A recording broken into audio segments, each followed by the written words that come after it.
Xalq artisti Hacıbaba Bağırovun həyat yoldaşı Arzu xanım həyatından və sənətkarla bağlı xatirələrdən danışıb.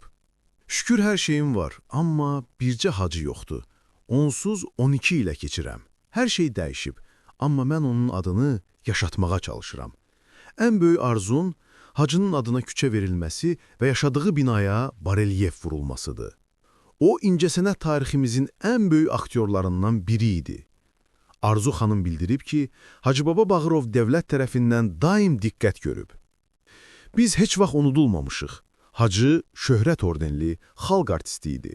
2 dəfə dövlət tərəfindən evlə təmin edilmişdi. Həyat yoldaşının şəxsi həyatı ilə bağlı deyilənlərə də toxunub. Hacı mənimlə ailə quranda subay idi. Mən heç kimin ailəsini dağıtmamışam. Biz dini nikahla başladıq, rəsmi nikaha isə insanlara görə girdik.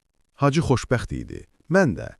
Həyatımdan bircə onu istəyirəm ki, qızımız Şöhlə atasının adını layiqincə yaşatsın. Arzu xanım sonda əlavə edib, Hacı mənə ceyran, gözlərinə qurban deyirdi. Mən onun sevgisi və xatirəsi ilə yaşayıram.